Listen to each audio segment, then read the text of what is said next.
요나 제1장. 여호와의 말씀이 아미떼의 아들 요나에게 임하니라. 이르시되 너는 일어나 저 큰 성읍 니느웨로 와서 그것을 향하여 외치라.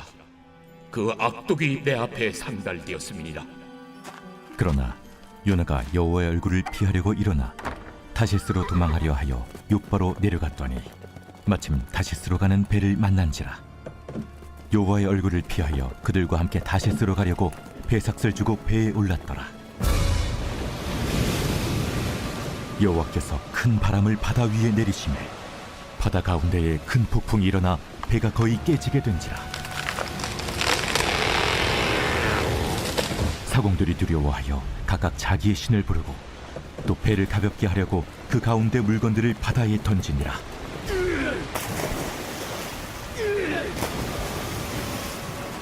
그러나 요나는 배 밑층에 내려가서 누워 깊이 잠이 든지라. 선장이 그에게 가서 이르되 자는 자여 어찌함이냐. 일어나서 내 하나님께 구하라. 혹시 하나님이 우리를 생각하사 망하지 아니하게 하시리라. 하니라. 그들이 서로 이르되 자, 우리가 제비를 뽑아 이 재앙이 누구로 말미암아 우리에게 임하였나 알아보자. 하고 곧 제비를 뽑으니 제비가 요나에게 뽑힌지라. 무리가 그에게 이르되 청하건대 이 재앙이 누구 때문에 우리에게 임하였는가 말하라. 내 생업이 무엇이며 내가 어디서 왔으며 내 나라가 어디며 어느 민족에 속하였느냐? 나는 히브리 사람이요 바다와 육지를 지으신 하늘의 하나님 여호와를 경외하는 자로라. 자기가 여호와의 얼굴을 피함인 줄을 그들에게 말하였으므로 무리가 알고 심히 두려워하여 이르되 내가 어찌하여 그렇게 행하였느냐. 바다가 점점 흉흉한지라. 무리가 그에게 이르되 우리가 너를 어떻게 하여야 바다가 우리를 위하여 잔잔하겠느냐? 나를 들어 바다에 던지라. 그리하면 바다가 너희를 위하여 잔잔하리라. 너희가 이 큰 폭풍을 만난 것이 나 때문인 줄을 내가 아노라. 그러나 그 사람들이 힘써 노를 저어 배를 육지로 돌리고자 하다가 바다가 그들을 향하여 점점 더 흉흉함으로 능히 못한지라. 무리가 여호와께 부르짖어 이르되 여호와여, 구하고 구하오니 이 사람의 생명 때문에 우리를 멸망시키지 마옵소서. 무지한 피를 우리에게 돌리지 마옵소서. 주 여호와께서는 주의 뜻대로 행하심이니이다. 요나를 들어 바다에 던지매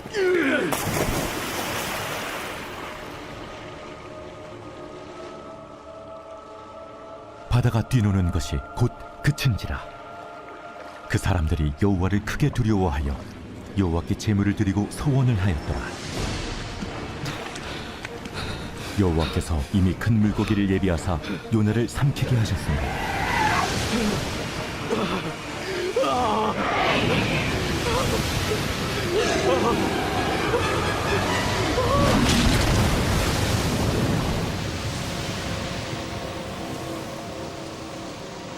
요나가 밤낮 3일을 물고기 뱃속에 있으니라. 네, 반갑습니다. 반가우시죠? 예. 제가 그 봄에 그 BBC하고 이제 목사님 바로 연락을 받았습니다. 이번에 이제 말씀 축제를 좀 선교주면 좋겠다고. 그 두 가지 이제 그 문제가 그 뒤에 생겼는데, 첫 번째는 목사님 먼저 이제 말씀해 주셔서 제가 이제 오카르 목사님에게 제가 같이 국제의자훈련 사역을 했는데, 해마다 하는 일본 컨벤션이라고 있습니다. 일본 목사님들 섬기는 그것이 있는데 날짜가 딱 겹쳤어요. 그래서 제가 오늘 다른 팀들은 다 일본으로 떠나고 저는 여기 왔는데 그런 생각을 좀 했습니다. 일본 목사님 섬기는 것도 굉장히 중요한 일인데 혹시 하나님께서 꼭 말씀을 들어야 될 분들이 인천에 계시기 때문에 또 인도하지 않았나 그런 생각이 좀 들었고요. 두 번째는 요나서 말씀을 전한다고 하고 오면서 갑자기 그런 걱정이 좀 들었습니다. 제가 우리 김창희 목사님 처음 뵀을 때 너무 쇼킹했던 게 여름에 성도들이 너무 더우니까 남양 특집으로 귀신 시리즈를 설교했다는 얘기를 한번 들었거든요. 너무 충격을 받았는데 범죄의 재구성으로 성경의 살인 사건을 이렇게 했다고 그게 생각이 났습니다. 아, 이 날씨에 맞나? 이 바다가 막 나오고 이래서 요나 이 룻기를 해야 되지 않나? 이 추수도 하고 그런 생각이 좀 잠깐 들었습니다. 하나님께서 성령께서 가장 알맞은 말씀을 우리에게 좀 주셨으면 하는 마음들이 있습니다. 오늘 제목 같이 한번 읽어볼까요? 시작. 하나님의 생각과 내 생각이 다를 때 요나서가 이렇게 시작하죠. 여호와의 말씀이 아미떼 아들 요나에게 임하니라. 선지자 요나에게 하나님의 말씀이 임했습니다. 너는 일어나 저 큰 성읍 니느웨로 가서 그것을 향해 외치라. 그 악독이 내 앞에 상달되었음이라 하시니라. 하나님 말씀하셨어요. 선지자에게. 그리고 우리가 흔히 생각할 때 그리고 요나가 가서 말씀을 선포하면 되는데 오늘 본문에는 그러나 요나가 이렇게 얘기합니다. 하나님 말씀하셨는데 그러나 요나가 하나님 말씀하고는 반대되는 행동을 하는 거죠. 그래서 하나님이 니느웨로 가라 이렇게 얘기했습니다. 그러면 저쪽으로 가야 되는데 다시스로 가는 배를 타고 완전히 반대쪽. 아마 다시스가 어딘지가 명확하지 않지만 많은 학자들이 이 스페인 쪽일 것이다 이렇게 얘기합니다.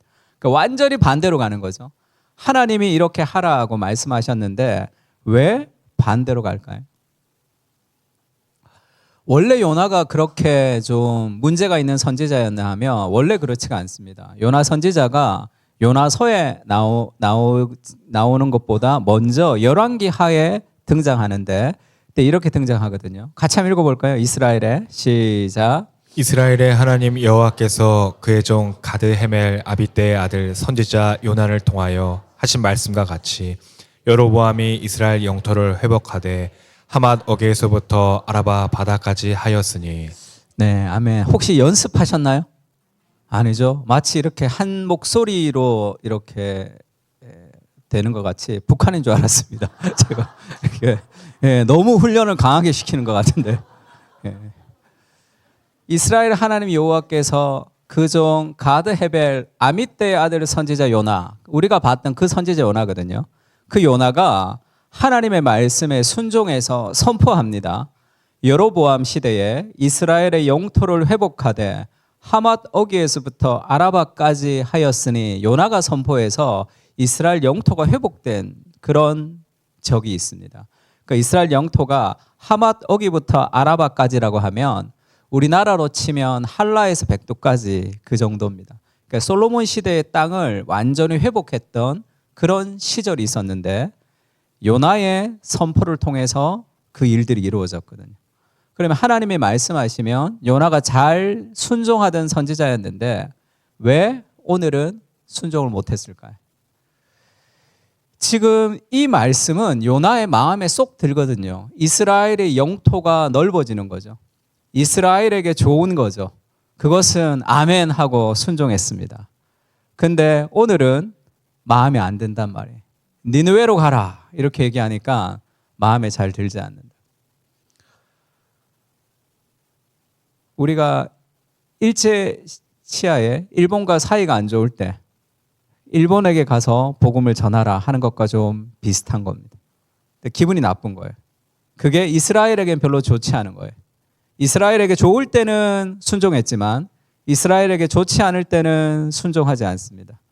내가 좋을 때는 순종하지만 내 마음에 들지 않을 때는 순종하지 않을 때가 있죠. C.S. 루이스의 피고석의 하나님이라는 책에는 고대인들은 하나님 앞에 나갈 때 하나님이 재판장이고 인간이 피고인처럼 나갔어요. 오늘날 현대인은 생각이 좀 바뀌었습니다. 계몽주의 이후에 현대인들은 인간이 재판장에 있고 하나님이 피고석에 있는 거예요. 그래서 그렇게 얘기합니다. 하나님 앞에 전쟁, 가난, 질병을 허용하시는 것에 대해서 나한테 얘기 좀 해보세요. 내가 설득될 수 있도록 하나님이 설득을 해주면 내가 하나님을 믿어줄게요. 이렇게 얘기한다는 거예요. 그래서 아주 귀구일 준비가 되어 있고 재판은 하나님을 무죄 방면으로 끝낼 수도 있습니다. 그러나 중요한 사실은 인간이 판사석에 앉아 있고 하나님이 피고석에 계시다는 거예요. 하나님이 말씀하실 때 좀 이해가 되지 않아도 순종할 수 있다면 하나님의 권위를 인정하는 것이겠죠. 내 생각, 내 마음, 내 기분, 맞을 때 순종하고 그렇지 않을 때 불순종하는 그런 모습을 보여주고 있습니다. 누가 그런 얘기했어요. 오늘날의 영성을 한마디로 얘기하면 하나님을 만나고 싶습니다. 하나님을 경험하고 싶어요. 하나님을 체험하고 싶습니다. 그런데 내 마음대로 살고 싶다. 이것이 오늘날의 영성의 특징이다. 그런 얘기를 했습니다. 그런 마음들이 우리한테도 있죠. 예전에 제가 단기 선교를 갔는데 청년들을 데리고 중국 단기 선교, 북한에서부터 이 백두산에서부터 이렇게 쭉 이 압록강을 따라 이렇게 쭉 내려오는 코스였어요. 그래서 그 코스를 가지고 갔는데 한 자매가 이제 중국 단기 선교라고 생각하고 그냥 왔는데, 우리가 생각하면 백두산을 따라 이렇게 봉고를 타고 쭉 내려오면 이 압록강, 두만강이 굉장히 큰 것 같이 보이지만 실제로 가보면 어떤 데는 너무 좁아요. 그래서 그냥 지나가면 얼어 있으면 그냥 지나가면 지나갑니다. 철조망만 없으면. 그러니까 버스를 타고 이렇게 쭉 가면 북한 아줌마들이 빨래하는 게 다 보인단 말이에요. 안녕하세요 하면 저기서 안녕하세요 소리가 다 들려요. 이 자매가 북한 사람을 본다고 생각을 못 했던 거예요. 근데 북한의 사람들이 막 보이니까 너무 불쌍해서 하루 종일 울었습니다. 그리고 밤이 되면 중국은 그래도 불이 있는데 거의 산처럼 칠흑 같은 어둠이에요. 불빛 하나 없습니다. 북한은. 하루 종일 자매가 울었어요. 북한의 영혼이 너무 불쌍하다는 거예요. 그리고 밤에 저를 찾아왔습니다. 교육자로서 촉이 있죠. 아, 중국 단기 선교 나가겠구나 제가 생각했습니다. 근데 그게 아니었어요. 저를 왜 찾아온 줄 아십니까? 단기 선교를 방을 2인 1실로 썼거든요.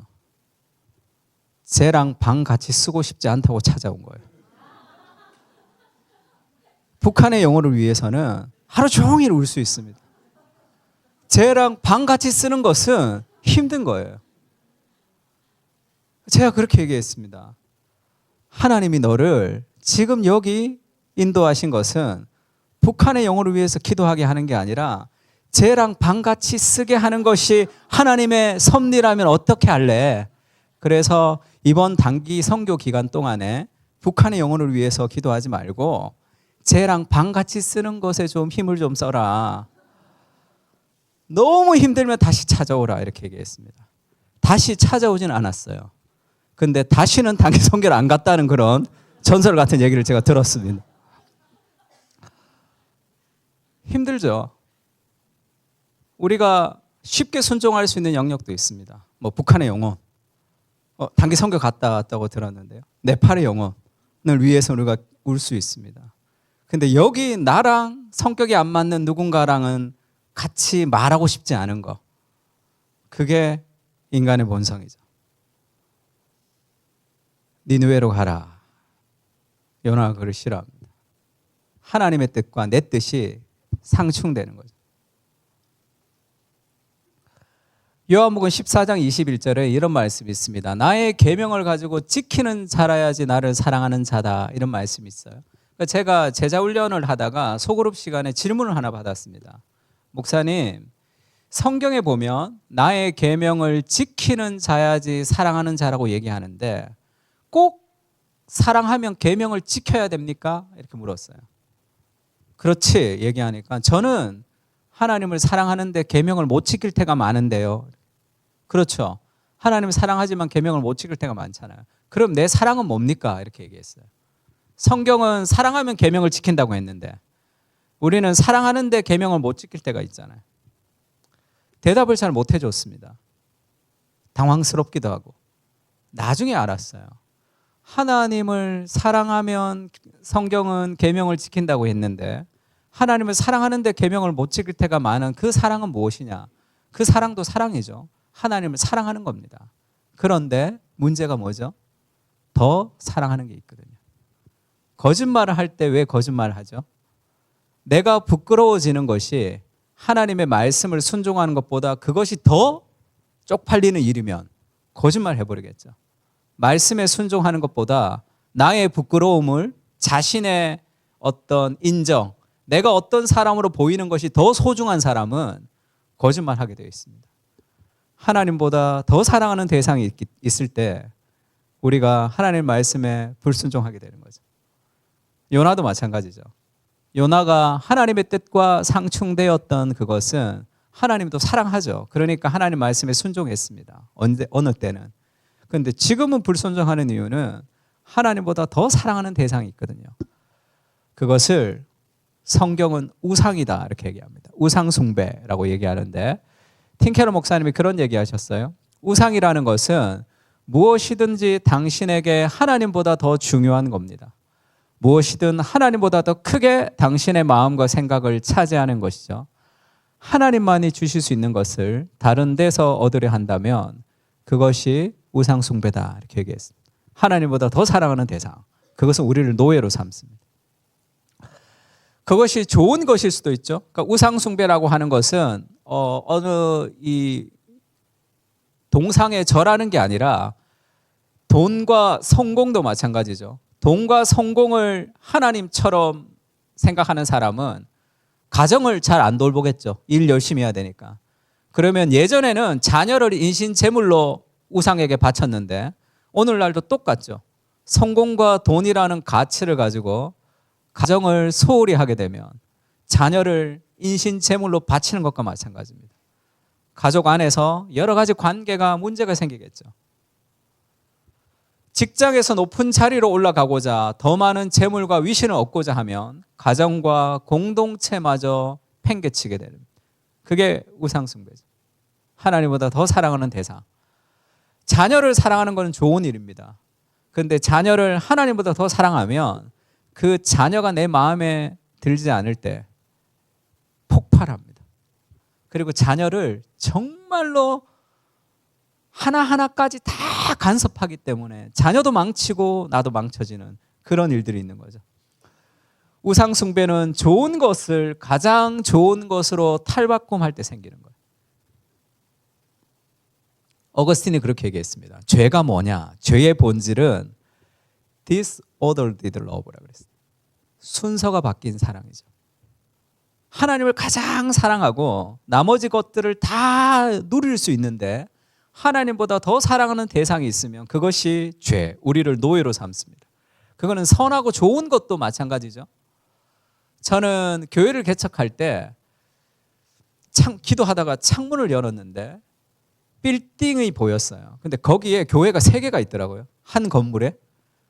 그래서 제가 교회를 개척하려고 기도했다가 개척해야 되나 이런 생각이 들었어요.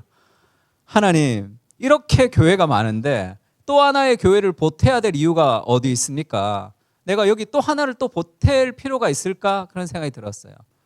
근데 저는 제자훈련을 굉장히 잘 받았기 때문에 가서 모든 민족으로 제자를 삼아라라는 비전을 한 번 더 하나님 주셨습니다. 아, 그래.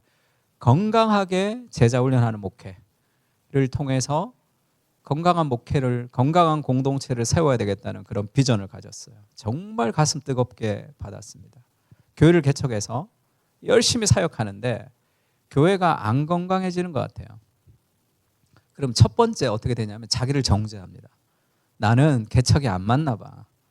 그때 부임할 걸. 나 왜 개척해가지고. 그러면 자기를 정죄해요. 자기만 정죄합니까? 상대방을 비난하죠. 왜 우리 교회는 그렇게 좋은 사람들이 잘 없을까? 왜 잘 변하지 않을까? 라고 사람들을 비난합니다. 3번째는 교회 월세가 막 올라가고 지역을 옮겨야 되고 하는 그런 상황 속에 교회를 건강한 공동체가 되지 못하게 하는 외부적인 환경이 두려워지는 거죠. 재밌죠? 매일 기도합니다. 하나님 앞에. 뜨겁게 기도해요. 기도하면 기도할수록 자기 정죄와 타인에 대한 비판과 환경에 대한 두려움이 점점 오는 거죠. 건강한 공동체를 세우겠다는 게 얼마나 좋은 비전입니까? 그것이 하나님을 사랑하는 것보다 더 높은 자리에 가면 우상이 되는 거죠. 그러면 그 좋은 것은 우리를 노예로 삼습니다. 옥죄는 거죠. 그래서 나 외에 다른 신을 섬기지 말라라고 얘기한 것은 하나님이 우리에게 주시는 복이죠. 어거스틴이 기독교 교양에서 향유하는 사랑이 있고 사용하는 사랑이 있다 이렇게 얘기합니다. 향유의 대상은 쉽게 얘기하면 하나님이 향유의 대상이에요. 나머지는 다 사용의 대상입니다. 사용의 대상을 하나님 자리에 올리면, 향유의 자리에 올리면 다 무질서해져요. 어그러집니다. 하나님을 가장 사랑하면 나머지를 다 누릴 수 있는 거죠. 배우자를 하나님보다 더 사랑하는 사람은 배우자가 자기에게 실망할 때 인생이 무너지는 것을 경험합니다. 하나님을 가장 사랑할 때 진정으로 배우자를 사랑할 수 있는 거예요. 그 사람이 좀 실망스러워도 그것을 품고 갈 수 있는 은혜가 있습니다. 진정한 배우자 되시는 그리스도를 우리의 진정한 배우자로 맞이할 때 우리의 배우자와 더 함께 갈 수 있어요. 그렇지 않으면 여러 가지 삶의 갈등 속에서 계속 무너져 가요. 관계들이 계속 무너져 가는 거예요. 내 뜻과 하나님의 뜻이 충돌할 때 하나님은 그냥 두지 않습니다. 우리를 너무 사랑하시기 때문에 인격과 인격이죠. 하나님과의 관계는 인격과 인격이에요. 인격과 인격은 반드시 갈등이 있습니다. 신앙생활에 갈등이 없다는 것은 뭔가 문제가 있는 거예요.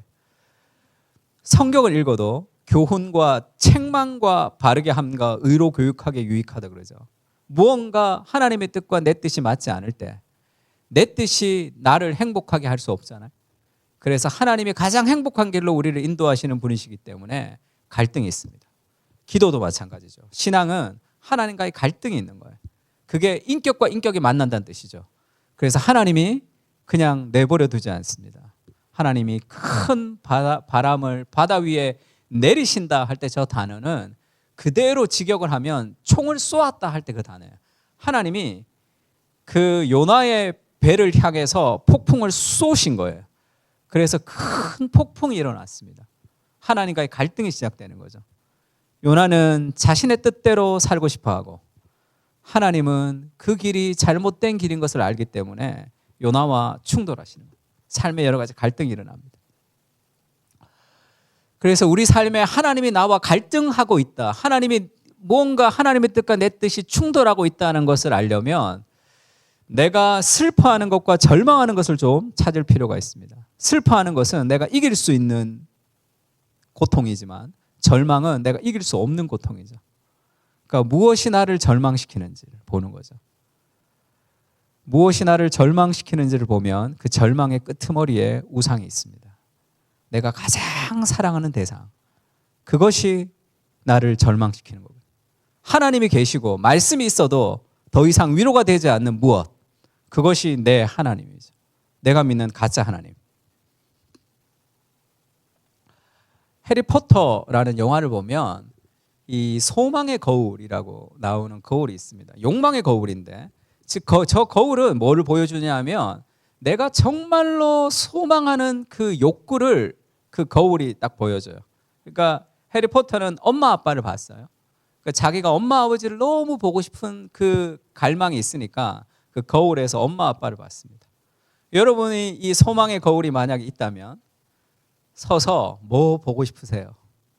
누구를 보고 싶습니까? 어떻게 되고 싶으세요?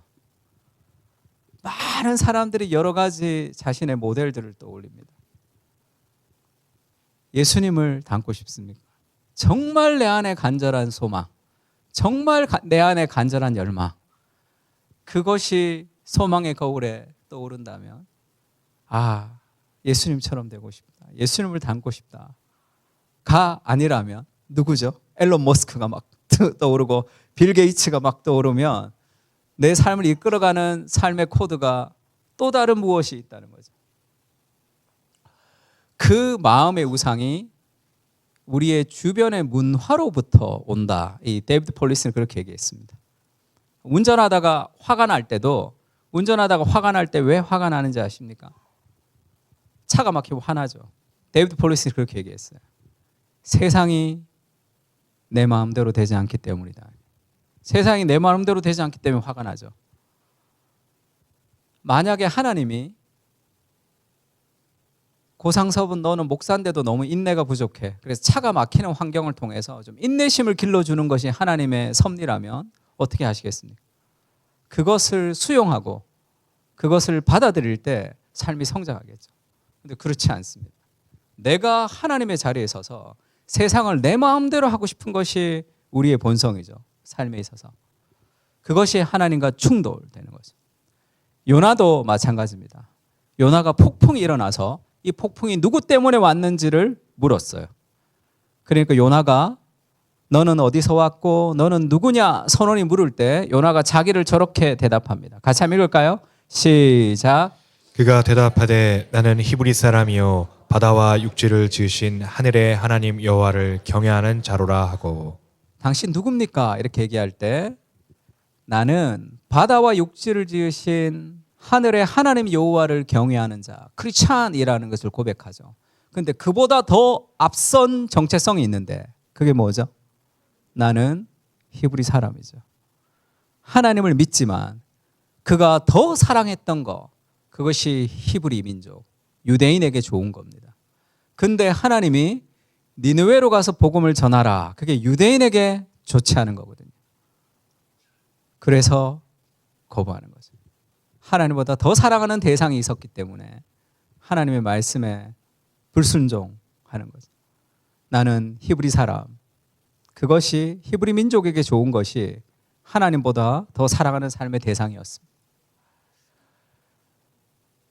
그러면 어떻게 되느냐? 하나님보다 더 사랑하는 대상이 있을 때 우리 삶의 상태가 어떻게 되느냐? 요나가 보여주는데요. 요나가 사공들이 각각 자기의 신을 부르고 기도하고 있는데 그러나 요나는 배 밑층에 내려가서 누워서 깊이 잠이 든지라. 그냥 피곤해서 잤다는 뜻이 아니라 요나가 배 밑에 내려가서 잤다는 것은 요나의 영적인 상태를 얘기합니다.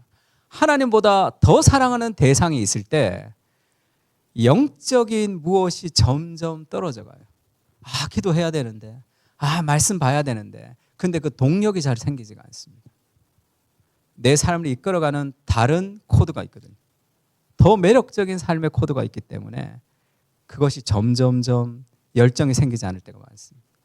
그래서 그냥 잠잔 게 아니라 이 성경에서는 요나의 상태를 내려갔다로 계속 얘기합니다. 그래서 요나가 여호와의 얼굴을 피하고 일어나 다시스로 도망하여 욥바로 내려갔다 할 때 이게 영적으로 하나님을 떠나서 하나님보다 더 사랑하는 대상을 가지고 하나님의 말씀에 순종하지 못할 때 신앙은 내려갑니다. 그래서 우리나라 성경에는 다시스로 가르고 배에 올랐더라 이렇게 번역하는데 원래는 똑같은 단어예요. 히브리어로. 배에 내려갔더라 이렇게 번역하는 것이 훨씬 더 좋습니다. 영어 성경에 보면 내려갔다 이렇게 돼 있어요. 하나님을 떠나서 욥바로 내려갔습니다. 그 다음에 배로 내려갔어요. 그리고 어디로 내려가는 거죠? 아까는 배 밑으로 또 내려간 거예요. 그러니까 뭔가 점점 영적으로 떨어지고 있다는 것을 보여주고 있습니다. 그래서 결국 2장에는 어디까지 가죠? 깊은 바다 속까지 떨어지죠. 바다 깊은 곳까지. 근데 2장 5절에는 바다에 풀이 내 머리를 감쌌나이다 하니까 이 미역 있는 데까지 간 거예요. 그러니까 영적으로 내려갔는데 배에 가고 배로 내려갔는데 거기서 더 배 밑으로 내려갔어요. 근데 바다에 빠졌는데 바다의 가장 밑에 미역이 있는 데까지 내려갔다는 것은 하나님으로부터 점점 멀어지고 있는 영적인 상태를 보여주고 있습니다. 우리의 영적인 상태, 힘을 내야 되는데 힘이 잘 나지 않아요. 그건 하나님보다 더 사랑하는 어떤 대상들을 붙들고 있을 때 그것이 우리를 점점 영적으로 내려가게 만듭니다. 데릭 키드너가 이런 얘기를 했는데 같이 한번 읽을까요? 죄는 시작. 죄는 삶의 구조에 부담을 안겨주어 결국 그것을 무너뜨린다. 죄라는 것은 하나님과 멀어지는 것은 하루아침에 이루어지진 않습니다. 그러나 점점 멀어지는 거예요. 매일 예배를 오고 기도를 하지만 이게 점점 힘을 잃을 때가 있습니다.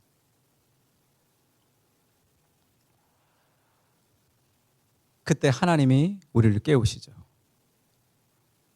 지금 사공들을 통해서 하나님이 요나를 깨우는 거죠.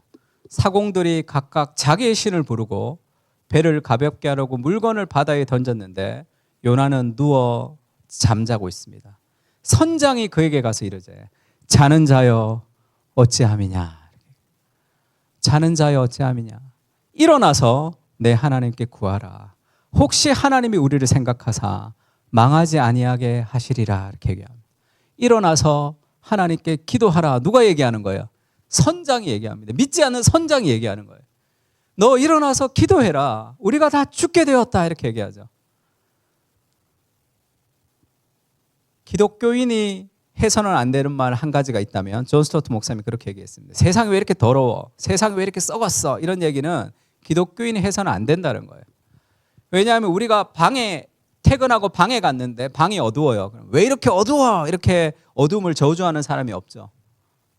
불 켜면 되잖아요. 세상이 왜 그렇게 어두워?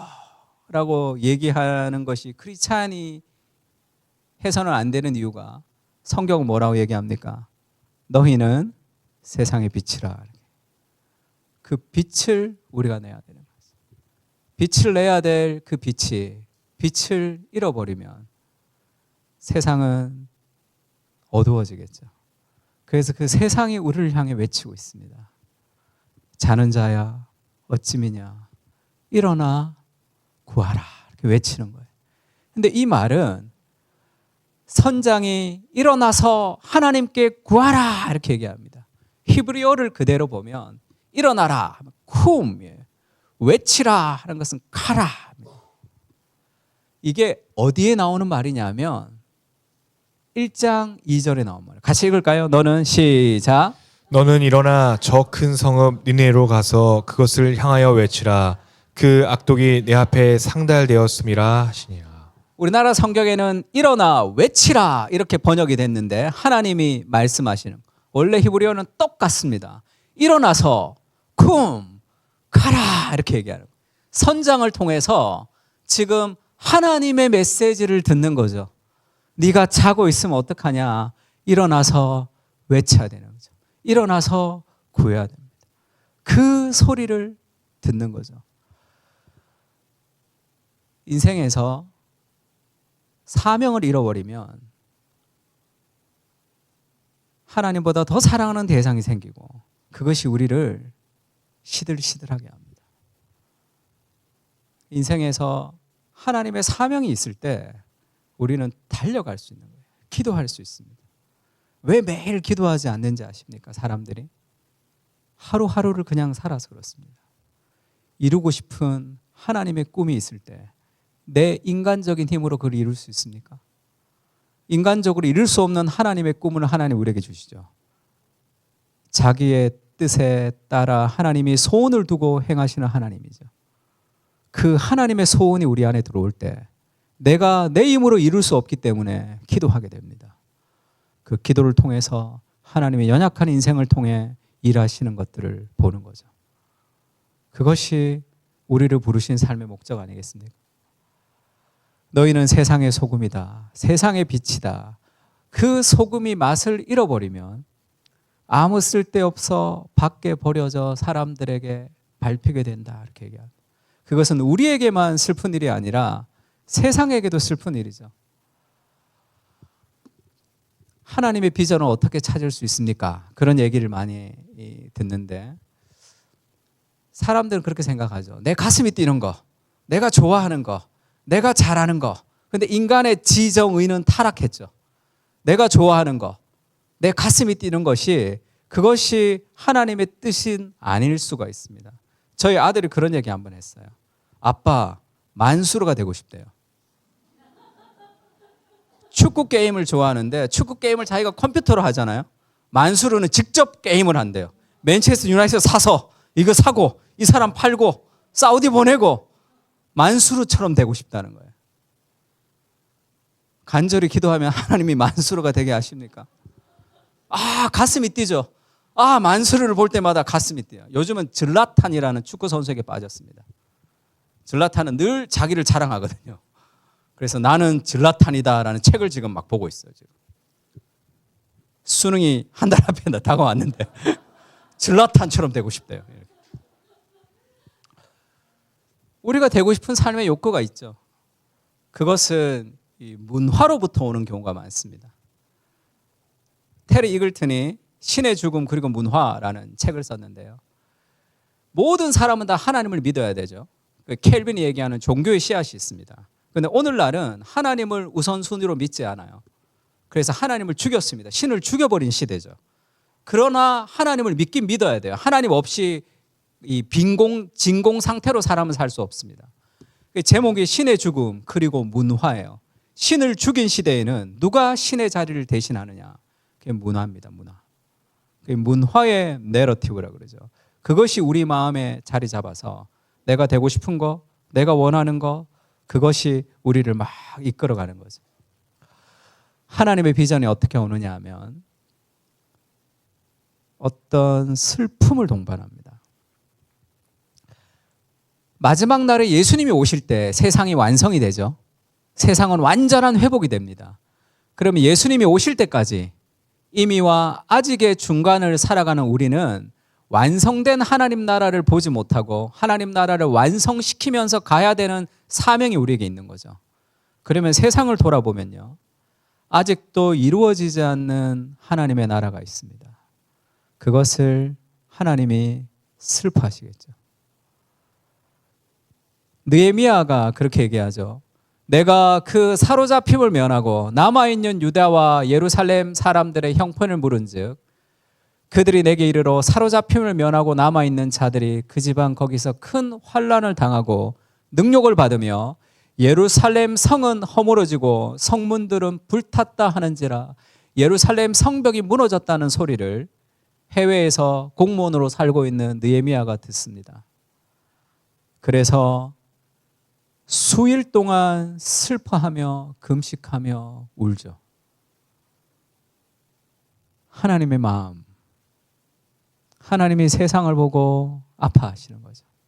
가난하고 소외되고 힘들어하고 지쳐있는, 여러 가지로 어그러져 있는 수많은 가정과 공동체와 세상이 있습니다.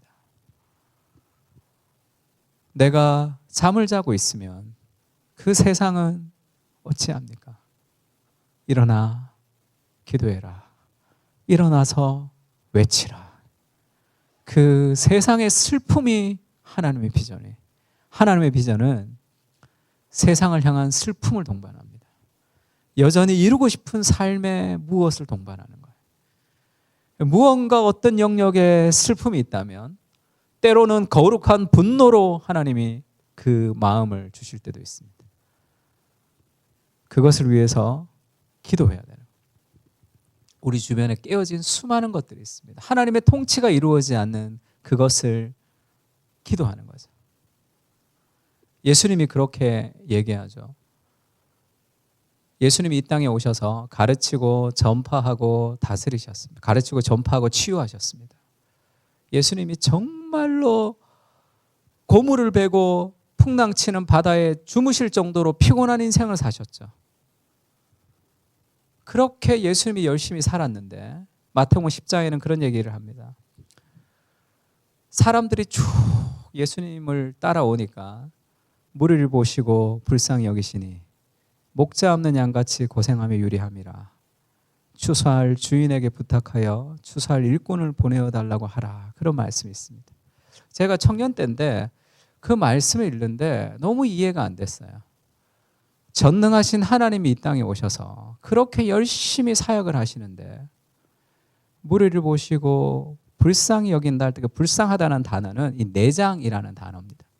그러니까 우리도 너무 마음이 아플 때 창자가 끊어진다 이런 표현을 쓰죠. 히브리 사람들도 이 내장이 끊어지는 것 같은, 왜 내장이냐 하면 이 몸의 중심이 내장이죠. 그러니까 몸의 중심, 가장 마음 아프다는 뜻입니다. 그러니까 예수님이 이 땅에 오셔서 온갖 사역을 열심히 하고 있는데 왜 마음이 아프셔야지 됐는지가 굉장히 궁금했어요. 그리고 마태복음에서 마태가 그렇게 기록했기 때문에 예수께서 무리를 보시고 불쌍히 여기시니 이렇게 기록되어 있습니다. 예수님이 나 불쌍해 이렇게 말한 게 아니에요. 마태가 예수님을 보면서 예수님이 무리를 보시고 불쌍히 여기신다는 것을 알았습니다. 왜? 전능하신 하나님이 이 땅에 오셔서 그렇게 열심히 사역을 하시는데 왜 그 하나님이 마음이 아프셔야 될까요? 추수할 것은 많은데 일꾼이 없거든요. 하나님에게 사람이 없다는 것을 알았습니다. 하나님도 마음대로 할 수 없는 게 있구나. 전능하신 예수님이 이 땅에 오셔서 그렇게 잠을 못 주무시면서 사역을 하시는데도 예수님의 마음에 깊은 슬픔이 해소되지 않는 거죠. 주사할 것은 많은데 일꾼이 없기 때문에 주사할 주인에게 부탁해서 주사할 일꾼을 보내어달라고 하라. 그게 너무 마음이 아팠습니다.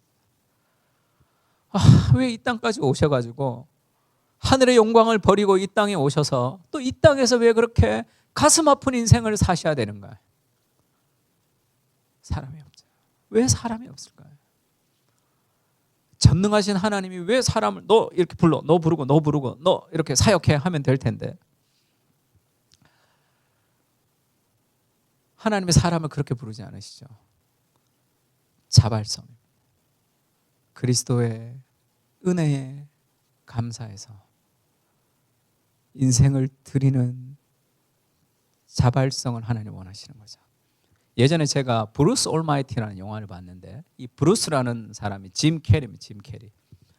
브루스 올마이티 혹시 아십니까?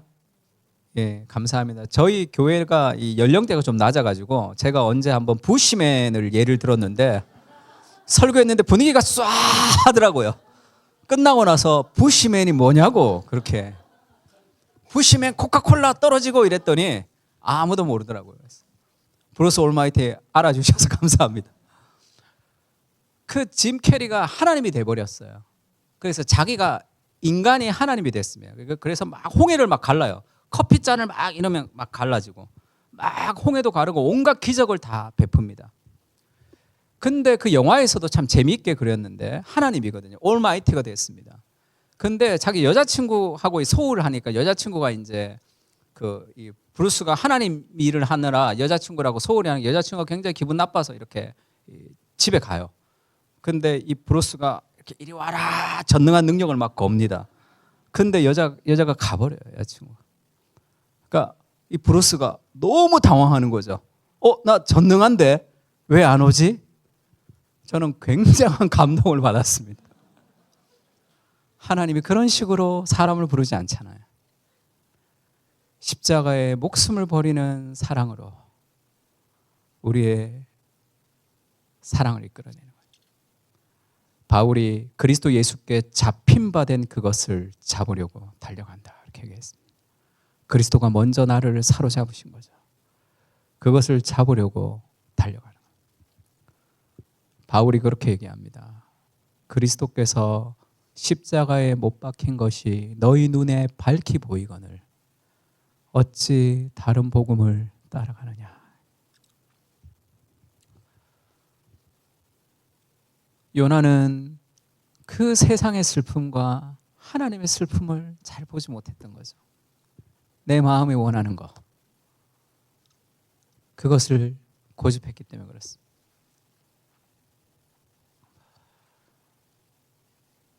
그 사명을 잃어버릴 때 그 잠자는 이스라엘이 하나님이 얼마나 안타까운지를 보셔야 되죠. 왜냐하면 그러면 세상은 누가 구원합니까? 그래서 하나님이 요나를 포기하지 않습니다.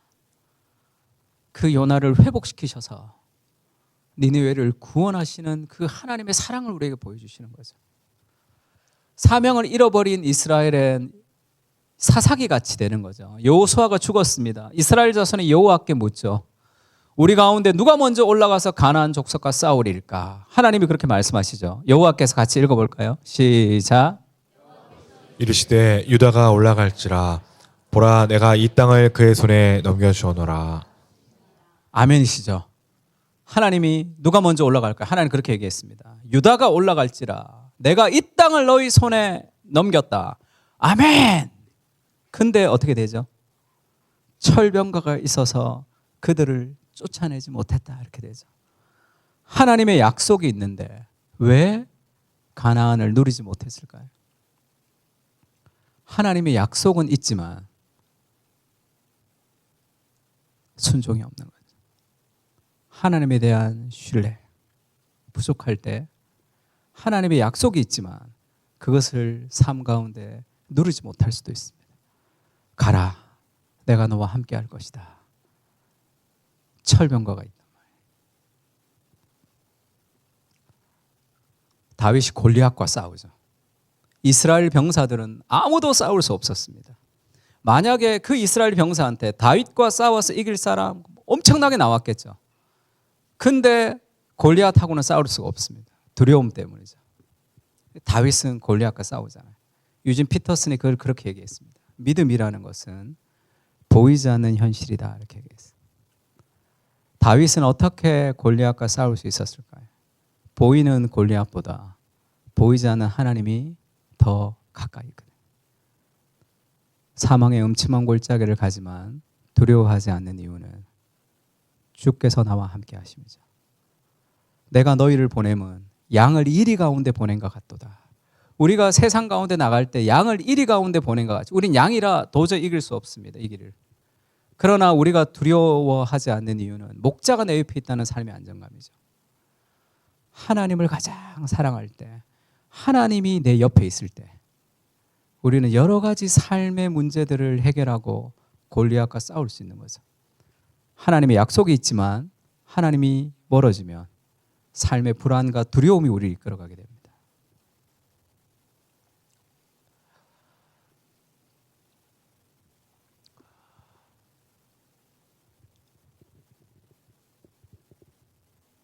목사님, 사는 게 힘듭니다. 하나님의 사명도 좋지만 내가 당장 사는 게 너무 힘들 때가 너무 많죠.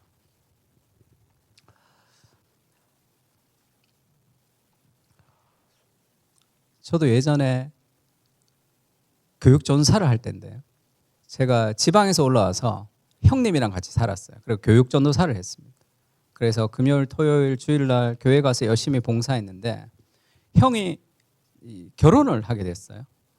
그래서 결혼하게 되면서 저랑 같이 살다가 저희 형이 그렇게 얘기했어요. 야, 결혼해도 우리 같이 살자 이렇게 얘기하더라고요. 그러니까 뭐 그럴 줄 알았습니다. 그리고 형수님을 처음 대면하던 그날 아, 같이 못 살겠구나라는 것을 뭐 아무도 얘기 안 했어요. 너 같이 살지 마 이런 얘기 안 했습니다. 본능적으로 아는 거죠. 아, 같이는 못 살겠구나. 내가 나와야 되겠구나 라는 계시를 받았습니다. 그래서 나가겠다 그랬어요. 나갈 데가 없었습니다. 그래도 형한테는 나갈 데 없는데 나가겠다고 하면 결혼마저 위태위태해질 수 있어서 제가 당당하게 나갈 데 있다고 나왔어요. 근데 정말 나갈 데가 없었습니다. 그러니까 지하철 타고 그냥 빙빙빙 돌았어요. 돌다가 교회 가서 교회 모자실에서 좀 자야 되겠다 그렇게 생각하고 갔는데 그때 교육전사님이 한 분 더 계셨어요. 그분이 또 거기서 주무시더라고요. 그래서 그분도 같이 자자고 했는데 하루만 자는구나 내가 그 생각이 들었습니다. 그래서 거기를 또 나와서 이렇게 빙빙 돌다가 서울대 입구에 그냥 내렸어요. 정처 없이. 내려서 한 8시쯤 됐는데 저녁 그냥 정처 없이 걷다가 이삭 고시원이라는 데가 있었습니다. 독서실이랑 붙어 있는 데가 독서실 고시원이라고 있어서 그 독서실에서 하루를 이렇게 자기로 했어요. 근데 독서실 아줌마가 성경을 보고 계시더라고요. 근데 그 위에가 통일교였어요. 그러니까 이분이 어떤 분이신지를 잘 몰랐는데 봉천교회 권사님이셨어요. 거기 전도왕이셨습니다. 신랑은 교회를 안 다니는데 그 신랑이 막 막말을 해도 이 신앙으로 참고 이 기도하시는 그런 정말 아주 이 선한 분이셨어요. 그래서 제 사정을 좀 듣고 그냥 한 달에 5만 원 내고 독서실에서 책상 붙이셔서 자고 씻는 거는 고시원에 가서 이 목욕탕이 있으니까 거기 씻도록 해주셨어요. 그것도 얼마나 큰 은혜입니까? 그렇게 몇 달을 지났는데 여름에는 괜찮은데 겨울에는 이 독서실에서 책상을 붙이고 자는 게 춥죠. 그러면서 그런 생각이 좀 들었습니다. 나이가 먹고 대학 졸업하고 남들 다 취직해서 돈 버는데 교육전사 하면서 이 나이에 갈 데도 없고 돈도 못 벌고 그때 38만 원을 주셨어요. 그러니까 그걸로 뭐 생활하기가 쉽지가 않았습니다. 신세가 이게 뭐냐 그런 생각이 막 들었어요. 그리고 불평불만이 가득 찼는데 아침에 큐티를 하는데 저 말씀이 들어왔습니다. 예수께서 이르시되 여우도 굴이 있고 공중의 새도 거처가 있으되 인자는 머리 둘 곳이 없다 하시니라 들으면서 그런 마음이 확 들었어요. 예수님이 이 땅에 오셔서 머리 둘 곳이 없는 인생을 사셨다는 것이 그렇게 위로가 되더라고요. 아, 나 괜찮구나. 이렇게 살아도. 그렇게 들릴 수도 있잖아요. 야, 너 독서실 있잖아. 나 머리 둘 것도 없어. 지금 약간 그렇게 들릴 수 있잖아요. 나 너보다 더해. 뭐 이렇게. 근데 뭐 그렇게 들리진 않았습니다. 그냥 아, 이거 괜찮구나. 그러고 나서 완전히 달라진 게 있는데 거기가 좋더라고요. 그래서 그때부터 거기가 좋아지기 시작하면서 거기가 상담실이 돼버렸습니다. 온갖 고시원, 그때 9.11 테러가 있을 때거든요. 고시원에서 고민하는 사람들 제가 거기서 다 상담해 줬어요. 그래서 저를 너무 좋아했던 사람들은 고시원 자기 자리 있는데 같이 이불 피고 독서실에서 자는 그런 진기한 현상이 벌어졌습니다. 지금도 생각하면 마음의 고향 같은 곳이죠. 인생이 힘들고 어렵지만 우리를 자꾸 거기에 매몰시키죠. 눈을 들어서 세상의 슬픔을 하나님 보게 하십니다. 내가 아무것도 없어도 하나님이 주시는 그 세상의 슬픔을 가지고 우리가 기도할 수 있게 하거든요. 하나님, 나 아무것도 없는데요. 아무것도 있죠. 복음을 우리에게 주십니다. 그 복음의 은혜의 힘을 가지고 우리를 하나님이 나아가게 하시는 거죠. 이 사람 혹시 누군지 아십니까? 톰 브래디라는 이 슈퍼볼에서 아주 이 챔피언을 했던 사람인데, 이 사람의 꿈이 슈퍼볼에서 챔피언이 되는 거였거든요. 슈퍼볼에서 챔피언이 딱 됐어요. 너무 기뻤겠죠. 평생의 꿈인데. 이 인터뷰를 했습니다. 슈퍼볼에서 챔피언이 되고 나서 기분이 어땠냐 물으니까 예수님을 믿는 사람이거든요. 하나님, 이거에 단가요? 그렇게 얘기했대요. 너무 좋은데 나 이거 위해서 평생을 내가 일했나? 그런 어떤 허무함 비슷한 게 밀려왔다. 왜 그럴까요? 당연하죠. 같이 한번 읽을까요? 전도서 3장 11절입니다. 시작. 하나님이 모든 것을 지으시되 때를 따라 아름답게 하셨고 또 사람들에게는 영혼을 사모하는 마음을 주셨느니라. 그러나 하나님이 하시는 일에 시종을 사람으로 측량할 수 없게 하셨도다. 사람은 영혼을 사모하는 마음이 있습니다. 하나님이 아닌 다른 무엇을 채워도 채워지지 않는 갈망이 있는 거죠.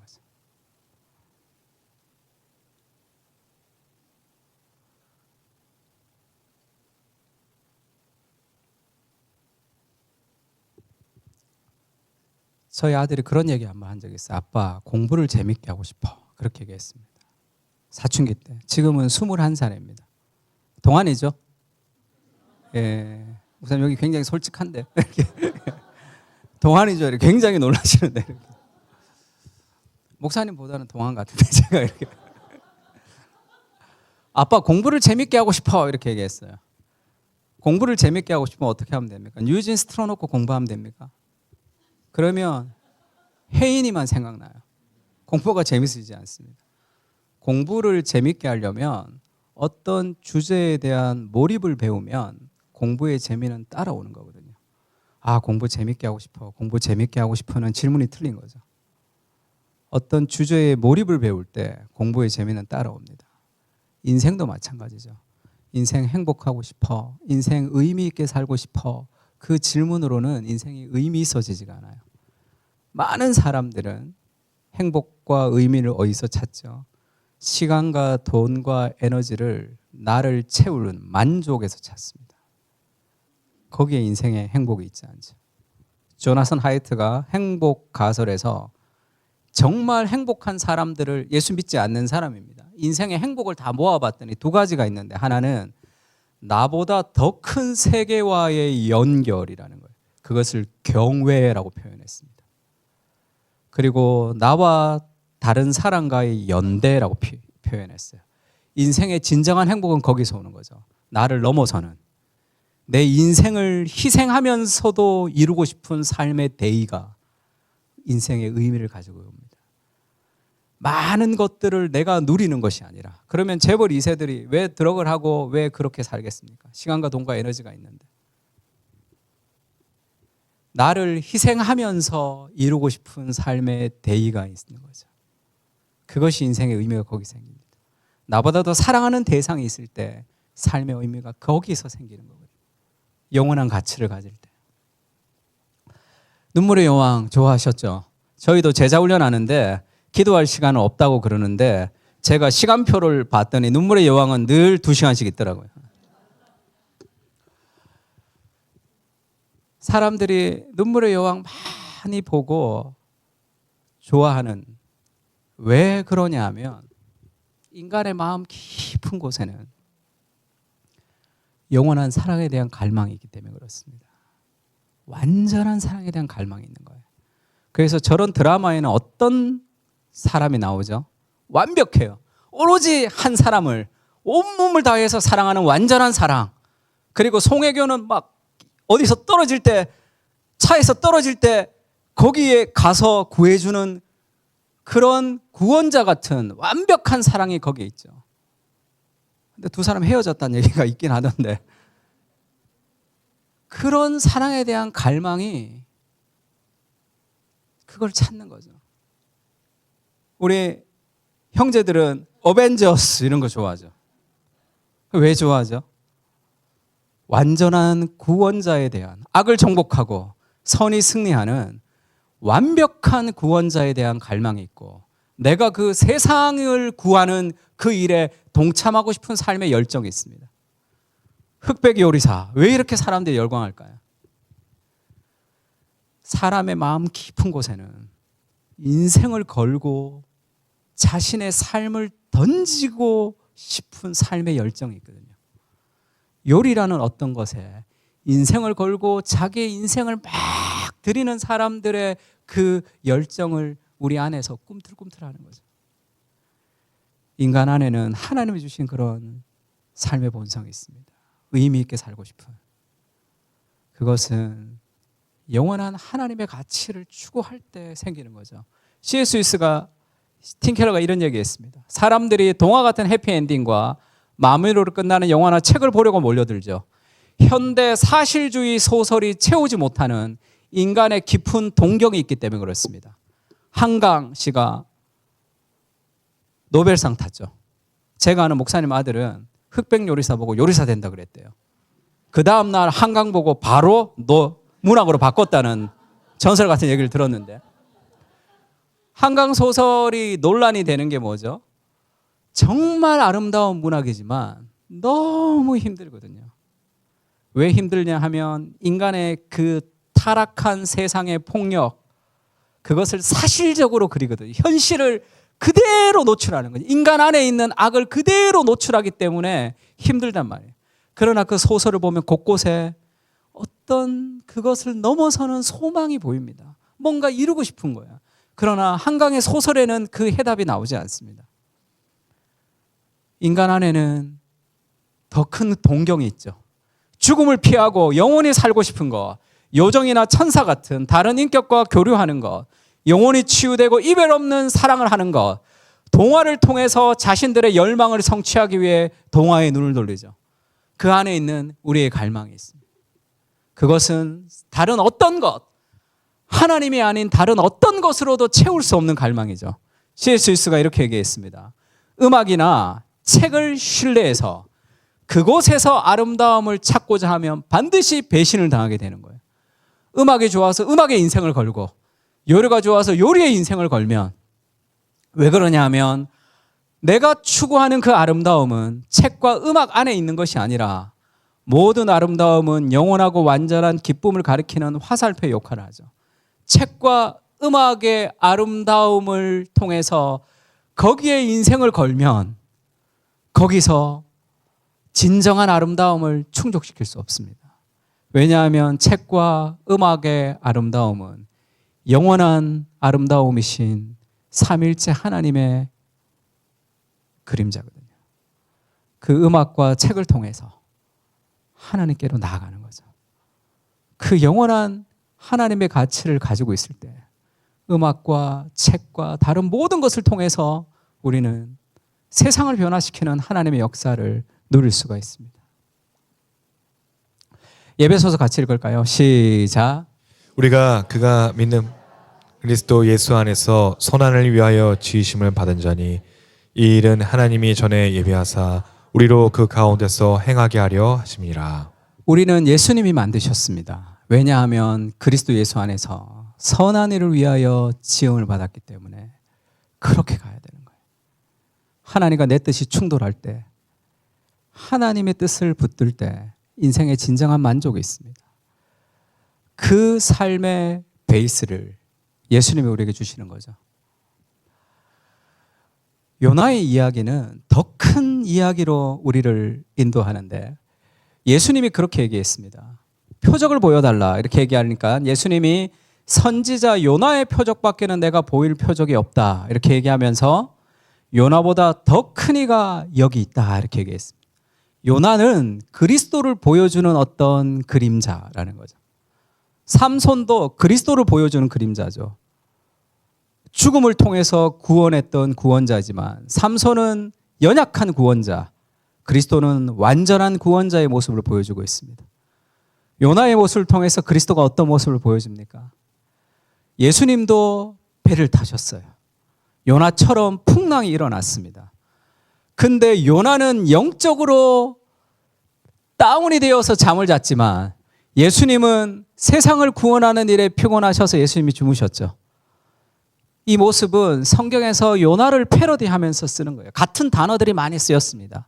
풍랑이 일고 잠자는 누군가, 그리고 그가 바다에 빠지면서 풍랑이 잠재워지는 그 모습은 이 그리스도를 보여주는 거죠.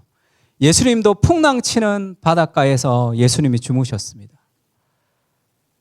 요나가 바다에 던져져서 풍랑이 잠재워진 것처럼 예수님은 그렇게 바람과 바다를 꾸짖으셔서 잠잠하게 되셨죠. 예수님이 능력이 있어서 예수님께 기도하면 예수님께서 우리의 풍랑을 잠재워 주신다라고 하면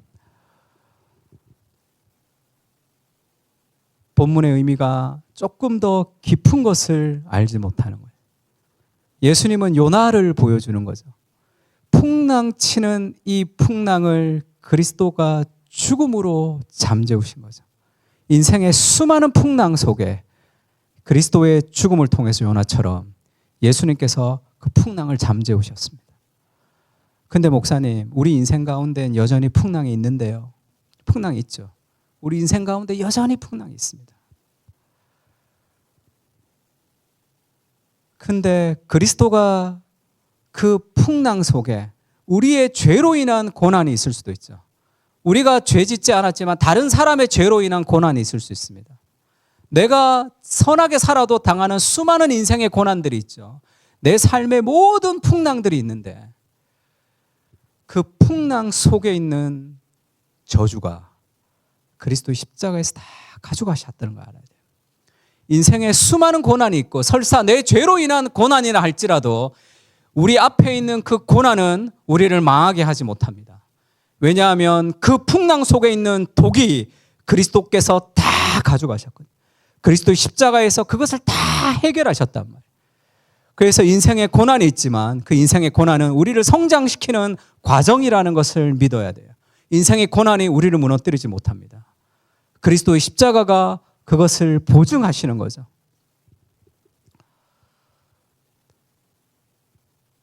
수많은 삶의 고난이 있지만 성경 그렇게 얘기하죠. 사람이 감당할 시험 밖에는 너희에게 당한 것이 없나니 오직 하나님이 미쁘사 너희가 감당하지 못할 시험 당함을 허락지 아니하시고 시험 당할 즈음에 피할 길을 내서 너희로 능히 감당하게 하심이라. 왜 우리가 감당할 수 있는 시험이 없는 거죠? 인생의 모든 고난, 모든 풍랑 속에 있는 저주와 독을 그리스도께서 다 가져가셨기 때문에 그렇습니다. 그래서 성경이 이렇게 얘기하죠. 그리스도께서 같이 한번 읽을까요? 시작. 그리스도께서 우리를 위하여 저주를 받은 바 되사 율법의 저주에서 우리를 속량하셨으니 기록된 바 나무에 달린 자마다 저주 아래에 있는 자라 하였음이라. 이는 그리스도 예수 안에서 아브라함의 복이 이방인에게 미치게 하고 또 우리로 하여금 믿음으로 말미암아 성령의 약속을 받게 하려 함이라. 인생을 너무 두려워하지 말라. 고난을 너무 겁내지 말라. 그 고난과 풍랑은 너를 망하게 하지 못한다. 왜냐하면 그 속에 있는 모든 독, 그 속에 있는 모든 저주를 그리스도께서 가져가신 거죠. 그래서 이제 우리가 그리스도 예수 안에서 아브라함의 복이 이방인에게 미치게 하고 우리로 하여금 믿음으로 성령의 약속을 받게 하시는 그 하나님의 역사에 우리가 뛰어들 수 있는 그 능력을 우리에게 주시는 거죠.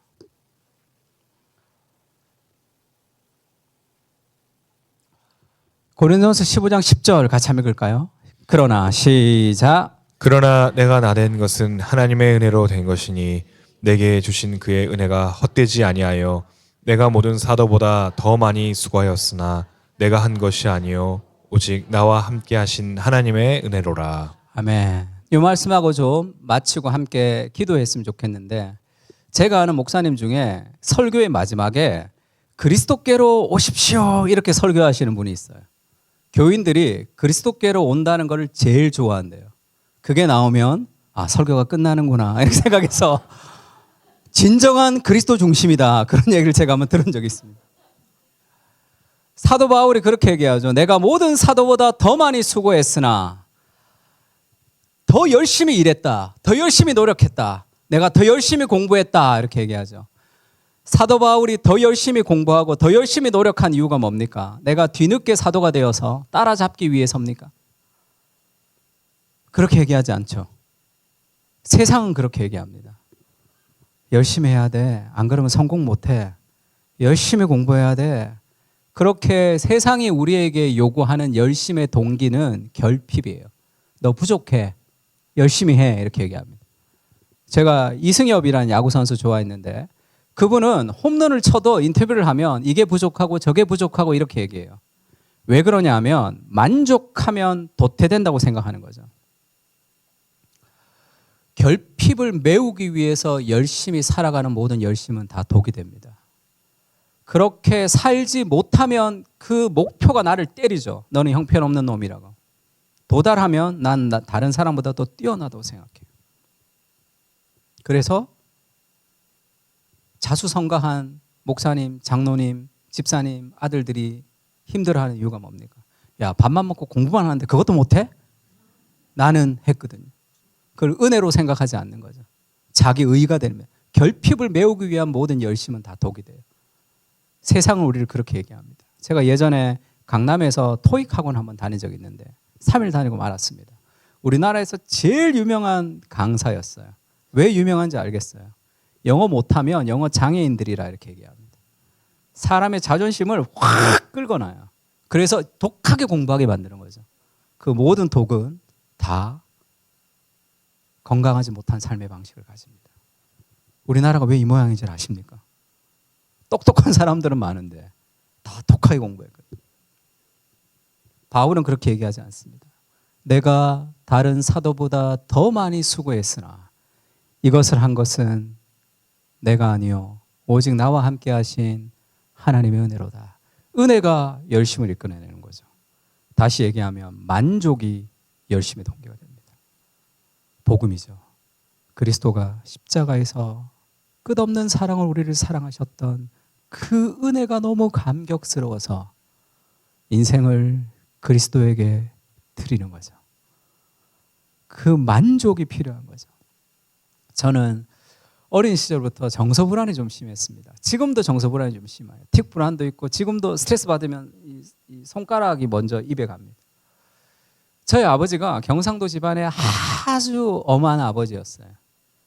그래서 어린 시절부터 이 불안이 좀 있었던 것 같은데 저희 아버지는 또 그렇게 얘기 안 하시더라고요. 너는 태어날 때부터 정서 불안이었다 그러더라고요. 그것도 자기가 좀 책임 있는 거 아닙니까? 예? 본인이 안 낳은 것처럼 그렇게 얘기하시더라고요. 그래서 정서 불안이 너무 심해가지고 제가 학교 다닐 때는 책을 처음부터 끝까지 한 권도 읽지는 못했어요. 그러니까 도서관에 가면, 그러니까 중학교 같을 때, 고등학교 때 도서관에 가면 저는 1등으로 도서관에 갑니다. 그래서 문 바로 옆자리에 앉아야 돼요. 왔다 해야 되거든. 가만히 앉아서 책을 못 봐요. 그러니까 지금도 그게 좀 남아 있어서 가만히 서서 설교 못 하고 지금 왔다 갔다 하고 있죠. 잘못 가서 이 안쪽으로 들어가면 미치는 거예요. 너무 답답한 거예요. 왔다 갔다 하다가 늘 혼나고 이랬습니다. 그 책을 처음부터 끝까지 한 권을 본 적이 없어요. 그 성적이 별로 좋지 않았습니다. 제가 고등학교 다닐 때는 대학 시험을 대학교랑 학과를 다 정해서 그 사람들이 모여서 시험을 쳤어요. 그때 인터넷이 없던 시절이라 교무실에 부모님을 이렇게 모시고 오라고 합니다. 그래서 부모님이 우리 애는 이 대학 이 학과를 가고 싶습니다 이렇게 얘기하면 그 전년도 석차를 이제 그 고3 담임선생님이 가지고 있으면서 안 됩니다, 됩니다, 해주세요, 안 됩니다. 그래서 교무실이 눈물바다가 되던 그런 시절이었어요. 저희 담임선생님이 저한테 오시더니 너는 부모님 모시고 오지 마라 그러더라고요. 너는 전국 어디도 갈 대학 성적이 안 된다. 부모님 모시고 오지 마라 그러더라고요. 그때도 제가 정신이 없어가지고 그게 좋았습니다. 아싸, 나는 부모님 안 모시고 오고 너네 다 울고 나는 안 울고 막 너무 기분 좋았어요. 프리패스를 받은 것처럼. 그러니까 뭐 시험을 쳤더니 뭐 대학 갈 성적이 전혀 안 됐습니다. 재수를 했어요. 재수도 열심히 했습니다. 아침 6시에 출근해서 일찍 가서 도시락 까먹고 신나게 재수 생활했는데 뭐 성적은 뭐 형편없었어요. 대학을 떨어졌습니다. 군대를 갔어요. 군대를 갔는데 군대에서 말뚝 박으려고 그랬더니 저희 선임 하사가 넌 절대로 안 된다 그러더라고요. 뭘 잘하는 게 없었거든. 제가 어릴 적부터 잘하는 게 하나도 없었어요. 군대 가서도 질문하면 안 되는 건 몰랐습니다. 낫지를 막 하고 있는데 저기 제초 기계가 있는 거예요. 소대장님, 저기 기계가 있는데 왜 우리가 손으로 해요? 이렇게 얘기했어요. 군대는 답을 안 해주더라고요. 따라오라 그러더라고요.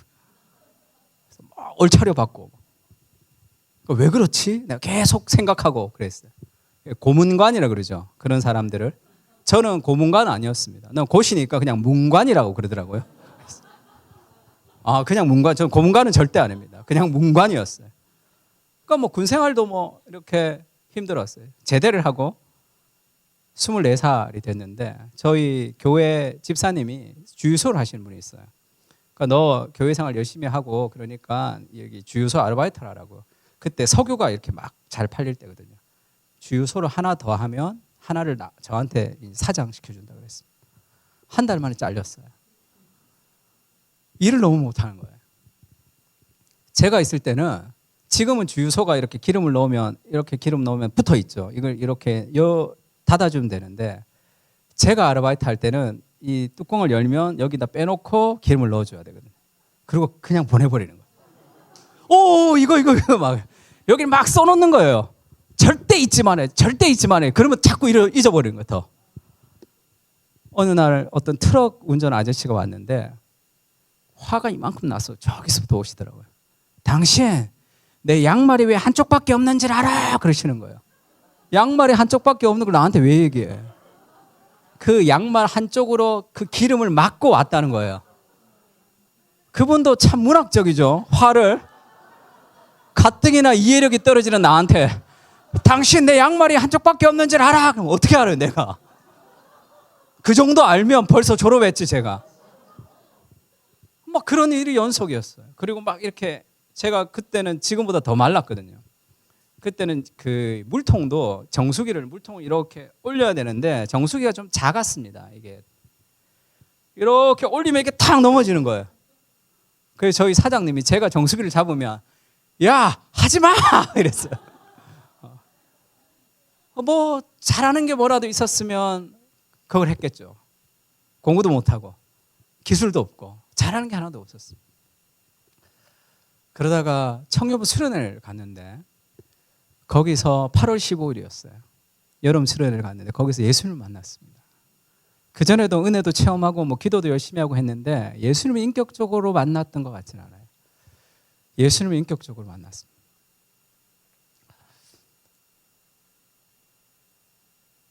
그 하덕규라는 지금 목사님이 되셨는데 조성모 가시나무를 썼던 그분이 그 작사했던 노래 중에 자유라는 노래가 있습니다.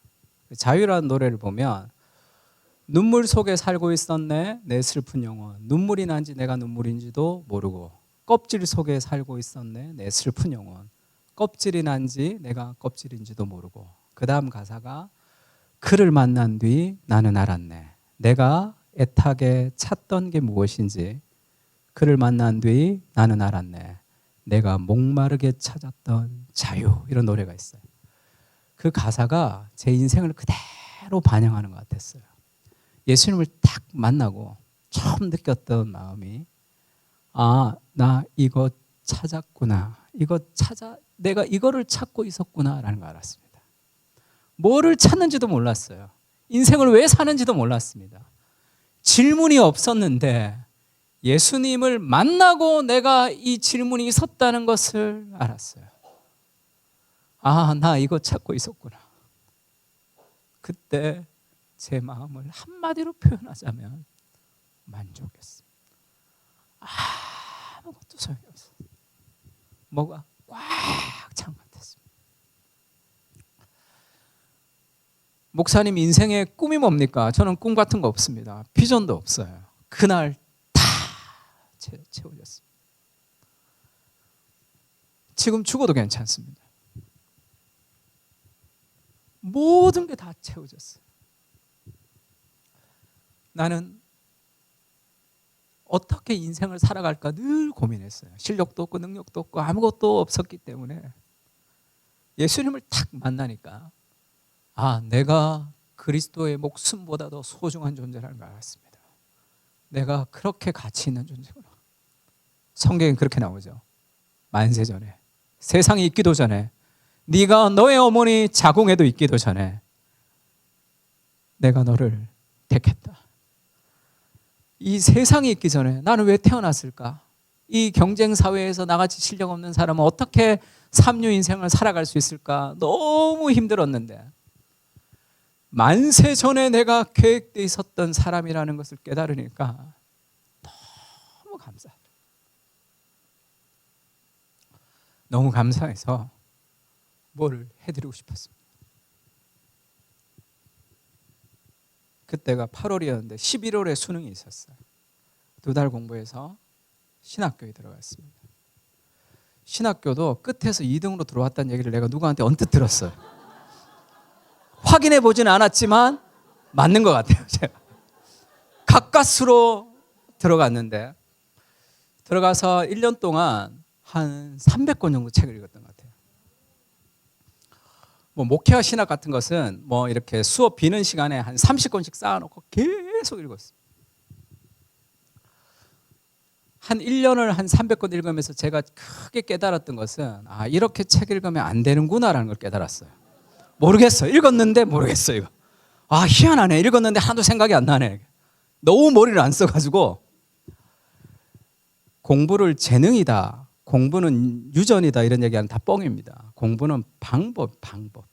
그 방법을 알고 꾸준히 하면 되는데 무식하게 책을 읽다가 책 읽는 방법을 좀 터득했습니다. 그래서 제가 해마다 목회자를 위한 독서법 강의를 하거든요. 목회자를 위한 독서법 강의를 막 하고, 이렇게 제가 어느 날 이렇게 집으로 오는데 저희 어머니가 전화가 왔어요. 야, 아들 레미는 고등학생인데 공부 잘 하냐 이러더라고요.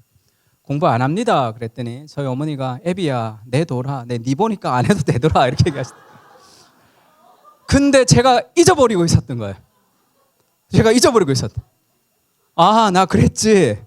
나 책도 한 권 못 읽었지 했는데 제 인생이 파노라마처럼 쫙 지나갔어요. 주님, 나는 무엇이며 내 집은 무엇이간데 주께서 이런 은혜를 베풀어 주십니까? 다윗의 고백을 고백했습니다. 인생을 이끌어가는 삶의 동력은 복음이죠. 그 만족. 왜 우리가 하나님보다 더 사랑하는 대상들을 두느냐 하면 내가 부족하다고 착각하기 때문이죠. 완전한 사랑이 이미 우리에게 주어졌습니다. 완전한 인정이 우리에게 주어진 거죠. 예수님이 저를 보시고 제가 천국에 갈 때 예수님이 그렇게 뛰어오시면서, 상서봐, 착하고 충성된 종아, 잘했다, 수고했다, 고맙다, 그렇게 안아주실 것을 압니다. 그게 복음이죠. 여기서 노심초사 어떻게 하면 더 목회를 잘할 수 있을까? 불안과 두려움 가운데 살아가는 것이 아니라 완전한 인정과 사랑이 이미 우리에게 있는 거죠. 요나가 그것을 모르는 거죠. 요나의 마지막에 그것을 깨닫습니다. 끝없는 사랑으로 추적하시는 하나님이 압도하는 사랑으로 요나를 사로잡는 거죠. 신앙이라는 것은 사로잡히는 거죠. 연약한 인생을 통해서 하나님이 위대한 일을 행하신다는 것을 아는 겁니다. 내가 능력이 없으면 어떻습니까? 오병이어 보리떡 5개 물고기 2마리밖에 없어도 예수님의 손에 사용되면 5,000명도 더 먹이는 거 아니겠습니까? 내가 능력이 없고 내가 실력이 없고 거기에 한숨 짓는 것은 복음이 아니에요. 내가 능력이 없으며 내가 누구의 손에 사용되는지가 중요한 거 아니겠어요? 연약하지만 그리스도의 손에 사용되면 하나님이 나를 통해 일하시는 거죠. 저는 인생에 꿈도 없고 비전도 없지만 제 인생을 향한 기대가 있습니다. 제 인생과 교회를 통한 기대가 있죠. 한계 없이 하나님께서 사용해 주실 것이라 믿고 있습니다. 내가 좀 부족하면 어떻습니까? 하나님이 사용하시면 사용하시면 되는 거죠. 그 복음의 은혜가 우리에게 가득 채워질 때 다른 무엇과도 비교할 수 없는 그런 삶의 고백을 가지고 열정을 다해 우리가 복음 앞에 살아갈 수 있는 거 아니겠습니까? 그런 은혜가 우리들에게 있었으면 좋겠습니다.